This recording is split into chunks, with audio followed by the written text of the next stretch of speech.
Hello people. So today I thought I would give you a overview of my Kia Soul, sort of a review if you want, after owning it for 1.5 years or so, something like that I think, and putting about 30,000 kilometers on it. So first, before I can show you anything of this car, let's say outside, I will give it a wash. It's a gorgeous day here. The sun is shining. The winter is finally going away and spring is coming. So let's go and have a wash. While we drive, I thought I might take you through. It's how it is to drive this thing. Well, it's no sports car, but it is perfectly alright. It's quiet, it's pretty quick. I like the driving experience better than I like the original Leaf. The Leaf was a little bit too spongy. This is much more, what's the word I'm looking for? Tighter. It's not 3 Series tight. It's not by any means. It still has a lot of body roll, but it is much tighter through the corners, and you can push it a little bit. And it's fairly quick too. In typical electric drive, you know, you don't really get any sense of speed. You're just going. Steering is nice. It's pretty good. It's pretty well weighted. It's weighted too. I have it running in sport mode though. I think comfort is too soft. Normal is okay, but I like sport mode on the steering because it tightens it up a little bit. So you have a little bit of resistance. I think it's well weighted. If you put it out of eco, the pickup is good. Well, pickup is no revs, but it's a bit soft. So it doesn't explode forward like a ludicrous Tesla. It just moves forward like nothing else. The relentlessness of the torque is what they always get you in an electric car. Particularly if you haven't driven one before. And you never really tire of it either. But you know that, I've spoken about this several times before. Another thing you also get used to very quickly is the regen. This is no e-pedal, and it is no BMW i3 either. I normally drive with the gear selector in brake mode, so I have the strong regen on. You can just modulate your speed so nicely with one foot. It's so pleasant. It really is. Now I have the summer tires on. It's a little bit more noisy than the winter tires. I had it on service. Picked it up from service yesterday. I didn't really want to service it, but I had to keep the guarantees and all that. And while it was in there, they changed the tires for me as well, which is nice. As you can see, it's so nice here in the spring. The heat is coming back and the snow is going away, the roads are drying up. And that right now on a summer's day, I think I can get around 170 kilometers out of it. And that's with air conditioning and climate and heat and all that running. Because if I'm thinking, I know people say, oh, you have to turn the heater off, but if I can't use it as a car, then why should I bother? I already have to adapt to the range. The range don't adapt to me. That's one concession. I have to, you know, adapt to that. I don't want to further adapt to the car. That the car has to function as a car, and I have to be able to use it as a car. And if I can't do that, then, you know, it serves no purpose in my book anyway. So when I'm sure I could get 200 kilometers out of it, but then I have to shut all the convenience features off, and I will not do that. So when I say I have about 170 kilometers, that's pretty honest kilometers in the summertime. I haven't tried this washing place before. I've just heard a colleague of mine mentioned it, and he was pleased. And I thought, well, the car is dirty. We've had this. The weather lately have been wet and dry and wet and dry, so even if you washed your car, say a week ago, it would still look awful today. Oh, there's a queue. Let's find a quiet place. actually today, on days like these, this has been a beautiful day to have the old 911 back and running. Sadly, because I missed it, the experience of it and all that. But it was wrecked at the track day. Not by me, but by the owner who bought it off of me. It is a classic. It was a wonderful experience. It was a car I loved or hated. It was old, analog, everything, you know. You either loved the experience of everything was analog, everything was you in the car. You thought it was heavy and recalcitrant and difficult to drive, which in many ways it was. You had to work, you had to get to know the car, you drove the car, not the opposite. And this, you still drive the car, but yeah, you get what I see here. Nice place, it's quiet. The interior is, it's nice. You have, and you have manual lights up here. But you have on both sides, you have vanity mirrors. This is a clever card for charging if I'm in Sweden and stuff. And you have a here for your glasses, your sunglasses or whatever.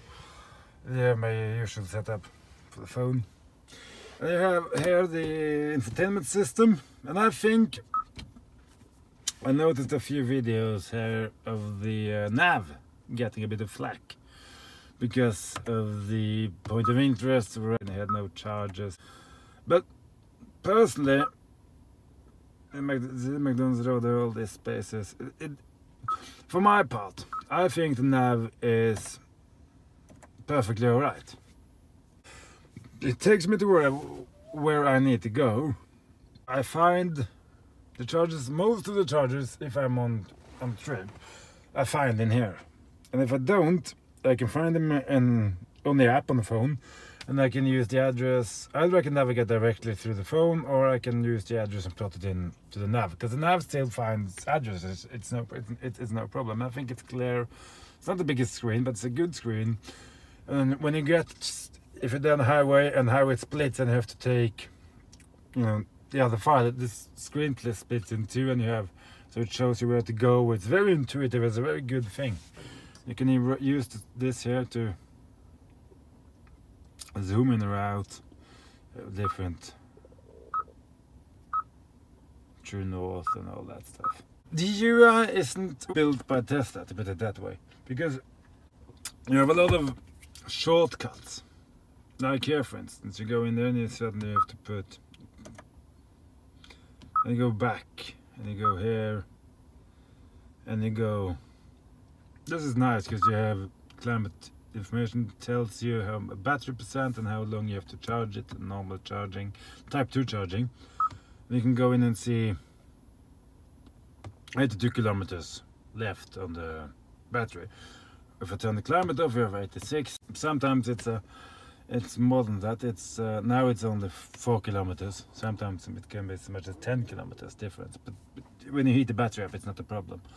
You can see how much power everything used, the electronics, the climate control system, and the motor, which is of course now using nothing, we're stationary.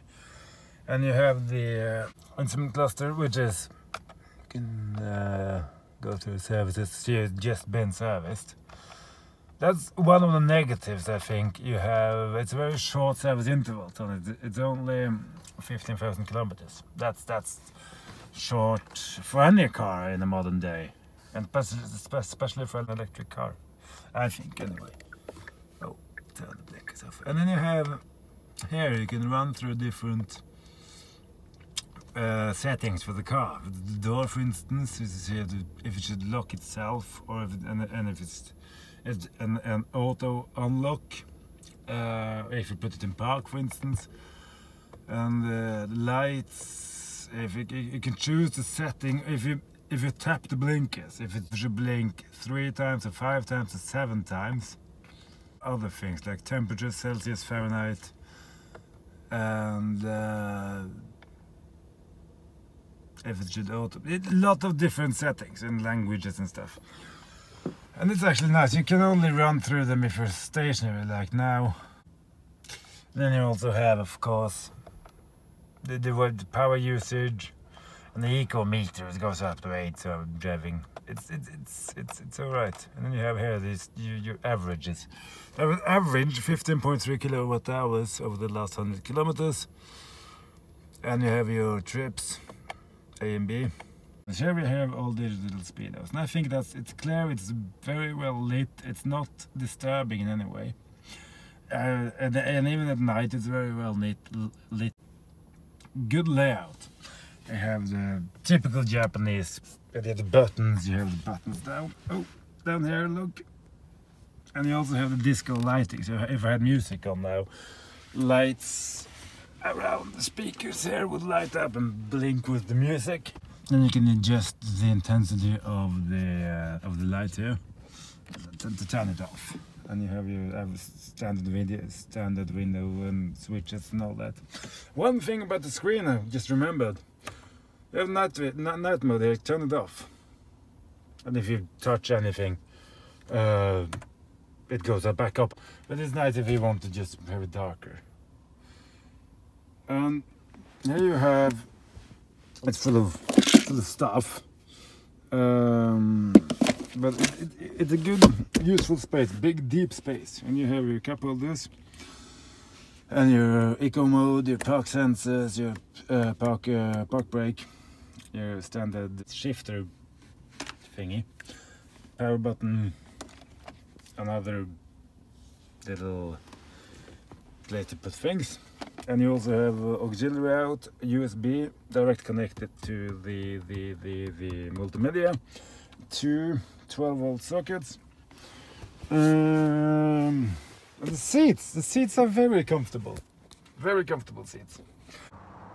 As with all good UIs, if you don't notice them, I mean, if you just use it without noticing anything bad, then it's a good system.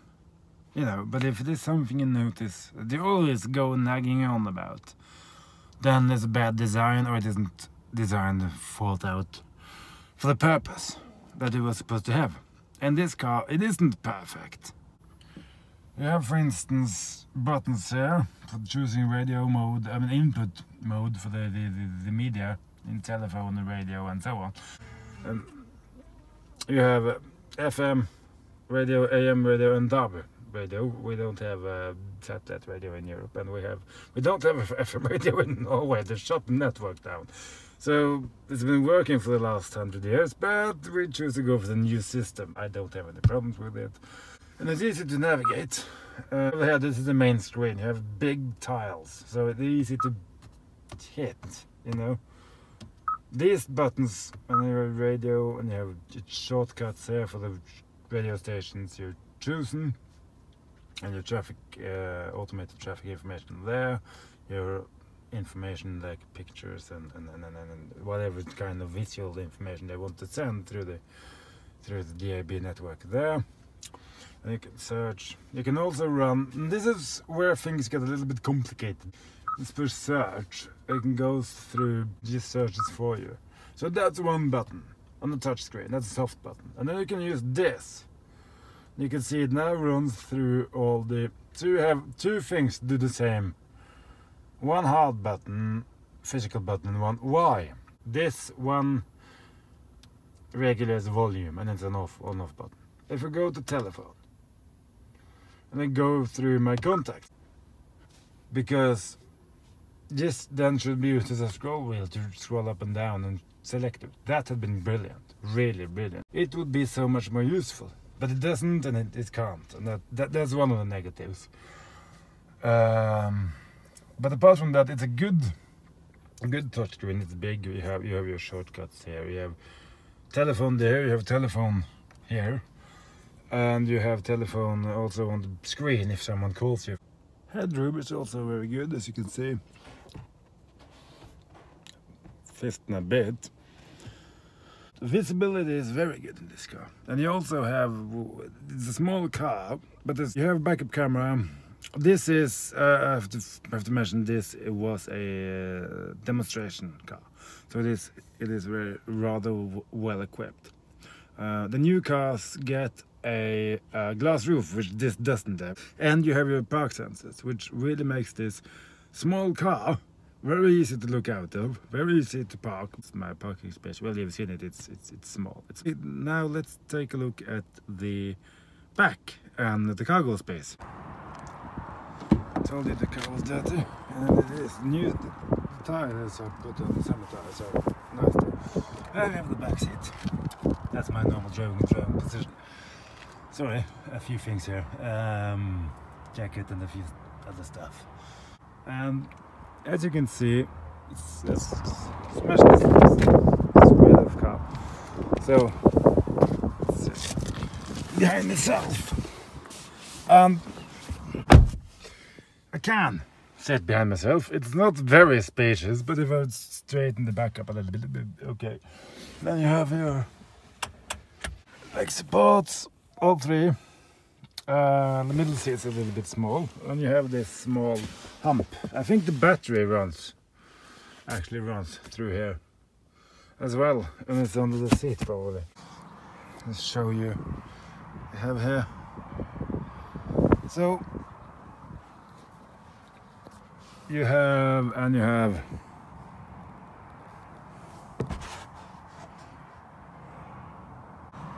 You also have heated back seats, which is very nice, and you have a cup holder, speakers of course, and you have these little nets here to keep things in, which is nice. Your small parcel shelf there, and you can the seats can go down. Split 40-60, so you go straight through there. The cargo room isn't very big, but it is adequate for many things, and you get this almost flat load floor here, which makes things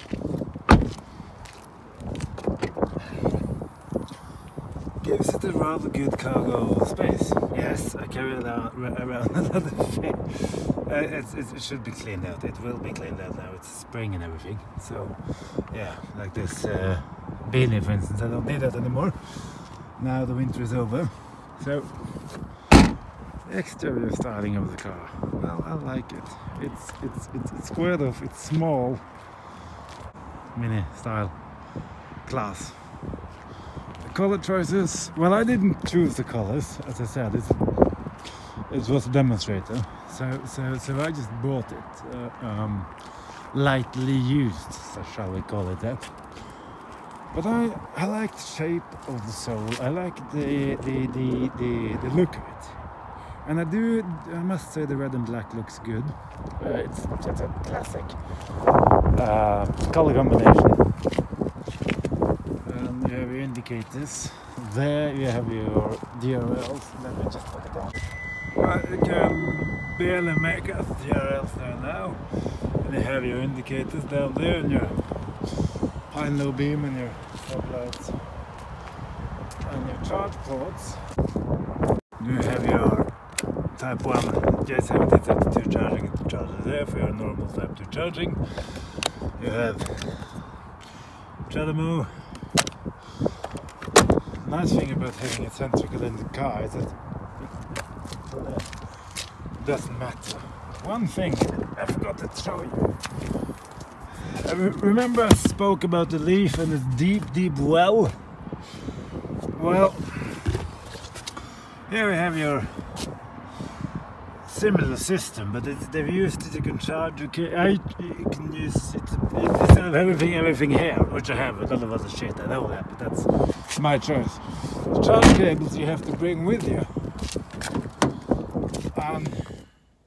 It's a nice to have somewhere to store them. In the Leaf video, it's a flat floor and it's easy to load in and out. You put away the parcel shelf, and it is a relatively tall vehicle, so you can actually load surprisingly much in it. I'm pleased with it. I'm very pleased with it. I've had it now for quite a while. Can't be bothered to dig out the receipt. And then just put 35,000 kilometers on it, and it works. No problems, no issues. 2 services, like I said, short service intervals. The only thing they've done is check out the battery pack. All cleared, no problems. They checked up on the brakes. You don't use a conventional brakes all that much because you regen and you use that in 70% of your driving, unless you are coming to a complete stop. So you have to use the friction brakes for that. It runs pretty efficiently, must say. Speaking of efficiency, it's not an efficient aerodynamic shape of the car, but it is practical. It is practical, and it is well thought out. Oh yeah, another feature I forgot.